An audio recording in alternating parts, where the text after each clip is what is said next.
Hello and good day everyone. I'm Lavanya. It's my pleasure to be the moderator for today and I would like to extend my warm welcome to everyone. Hope that all of you are doing well in this difficult time of COVID-19 pandemic. Why don't we make our MCO days not just wonderful but also days full of learning and gaining knowledge? It can be seen that this pandemic has pushed us to the verge of economic recession and Malaysian fisheries resources are affected severely. This gives rise to today's topic, practicing community-based management to manage Malaysian fishery resources in a sustainable way. How and can it be done? To give a fruitful insight on this topic, we have our amazing panelists from various sectors. Mr. Akil, a sociologist, Ms. Syadong, an economist, Ms. Liana and Ms. Pravina, the marine scientist. So, Mr. Akil, what exactly is a CBM? Hello, to start off, CBM simply means the involvement of local people in process from planning until policy making to manage resources. This people-centered approach enables the local community to engage the social, political, and ecological problem they may face as well as seek solution ideal to their condition. CBM is commonly practiced in fisheries with the involvement of both government and NGOs agency. At the same time, efficiency of CBM is affected by massive economic, political, and social pressure which directly affect its long-term application. Nevertheless, many studies have proven that when CBM is implemented properly, there are many benefits to environment as well as the stakeholders. Looks like we are one of the best country to implement CBM as we are stable in all aspects. That makes me ask, what type of fisheries our Malaysia is rich with? Can you give us some examples, Mr. Akil? Very well. We actually have great varieties of fish species based on the statistics collected from Department of Fisheries. Pelagic species commonly dominates our warm tropical water. We have the Indian mackerel, round-scale tunas, and tuna-like species. Apart from that, we also have demersal fish group such as threadfin bream, which land in substantial amount. As for other resources, we have squid, shrimp, catch have been significant, as well, and the most importantly, anchovies. Most of these come from trawler, drift netter, and so on. Thank you. That's a great piece of information. Thank you, Mr. Akil. Moving to Ms. Liana, can you brief us on the current management practice that is being carried out in Malaysia? Hi, definitely Miss Lavanya. For your information, we actually have CBM practice ongoing in Malaysia. Top pinpoints of the most effective practice, let's look into Langkawi Island initiative to manage their fishery resources. In Langkawi Island, there is a program named Community Pengurusan Sumber Perikanan KPSP in 4 sub-districts. In 2001, the federal government established this KPSP program to highlight the value of the local involvement in the natural resources management. According to a study by Halim and Omar in 2009, local fishermen in 2 sites of the KPSP program work together with local authorities to manage natural resources to make sure carrying capacity of the area and to improve the socio-economic conditions of the local community. In the same study, when the local fishermen were interviewed, the main issue that was brought forward is the challenge in resources management such as illegal trawling by neighboring countries. To overcome this problem, there is zoning allegations and management in order to curb trawler encroachment. The local fishermen in KPSP are always given education, awareness, and training program to understand the importance of improving the fisheries management system. Several other studies also shows that active local participation in resources management is essential for people to learn about their resources, which can lead toward sustainable solutions. Moreover, CBM has the possibilities to transform value, practice, and overall behavior of local communities to shift patterns in natural resources utilizations and governments to ensure sustainability. Thank you. Thank you, Ms. Liana, for enlightening us on this. With this current practice, how can CBM be practiced or implemented for sustainable management of fisheries resources all over Malaysia? Over to you, Ms. Pravina. Hello. Actually, there are several ways that CBM can be done. We can take some examples from neighboring countries too. The first way would be through ownership. Giving the ownership of adjacent coastal area to a clan, chief or family is common in CBM systems at Asia Pacific region. The rights to harvest the resources are given to the responsible persons. Community leaders defines boundary of the owned area to restrict access and manage resources. Enforcement of punishment for breaking the rules were there. Those punishments are excluding the offenders, fining them or imposing supernatural sanctions on them, and poachers that caught fishing illegally will be charged their lives.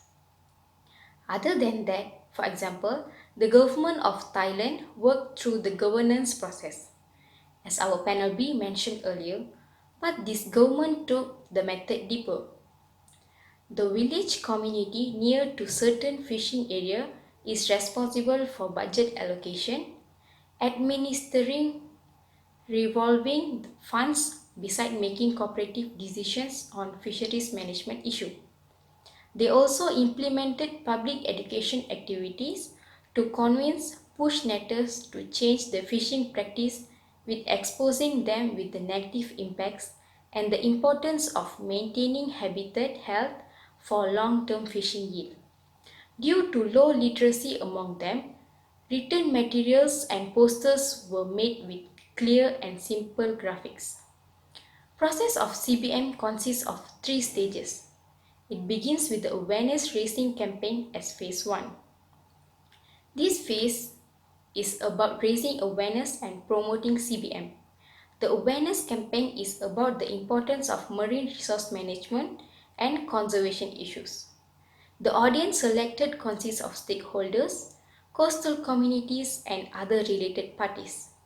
During the campaign, the process of promoting CBM will be started through newspaper, radio, and interviews. Communities responded to the awareness meeting will be selected for information meeting. At this point, the CBM team will assess communities' potential to become a partner of the management. The second phase is development of a community fisheries management plan. It starts with meeting with community and community leaders to provide information about the program and their role in the management. When the community agrees to proceed, group meetings will be held. Each group will be asked to nominate few people for drafting team, which is DT. DT holds meeting to consider about the problems and solutions identified.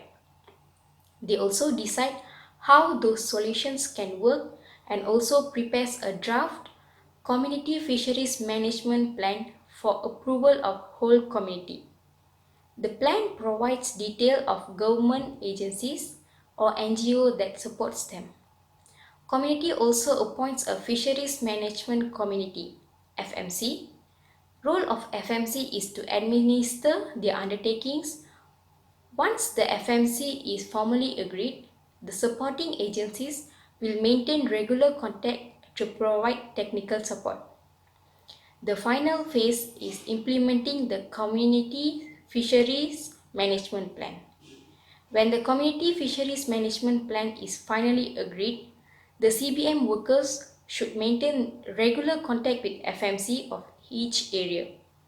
The role of CBM agency is to provide or facilitate the vision and provide technical aid. Thank you, Ms. Pravina. Now, Ms. Shadow, as an economist, what are your thoughts on the impacts of CBM to our country? Hi, CBM will definitely give many impacts in all aspects such as environment, social, and economy in the coming future.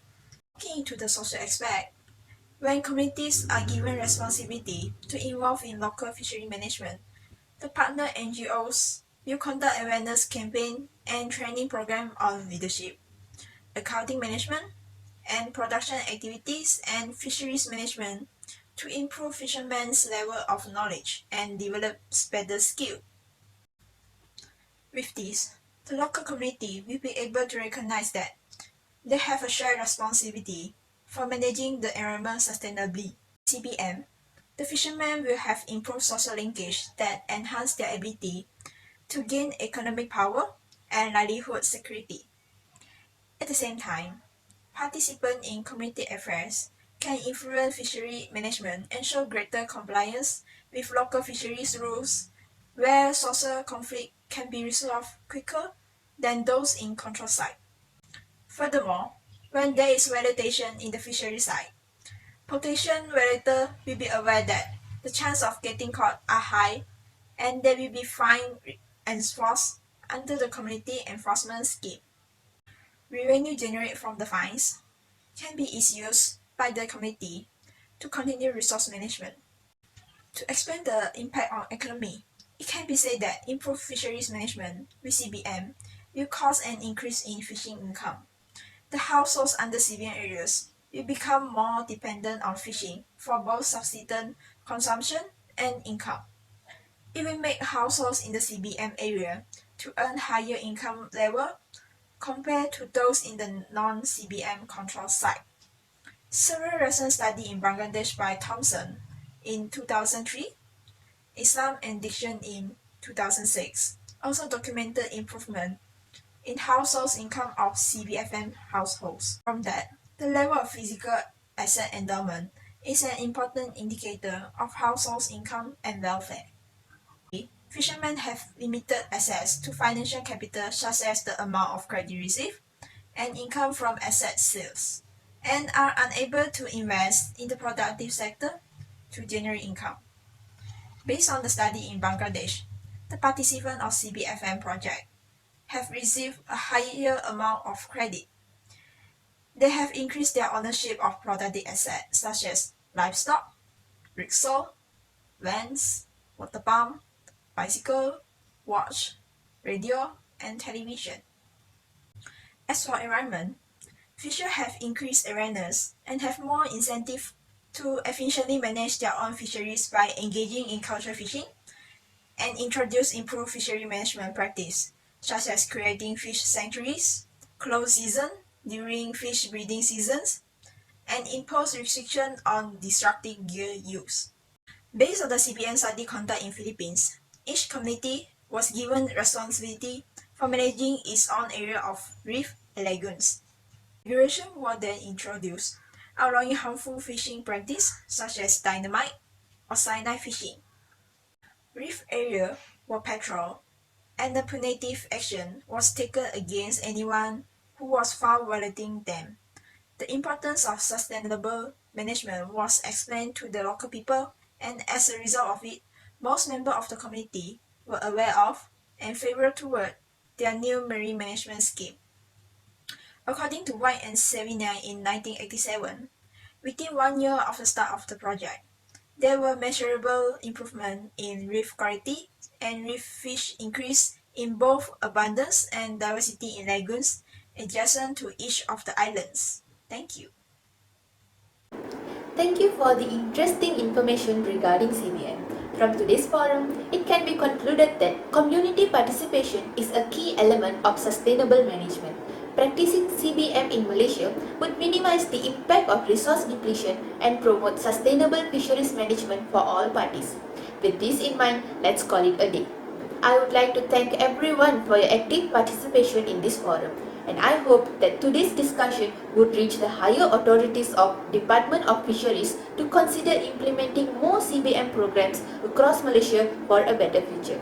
So stay home, stay safe and take care.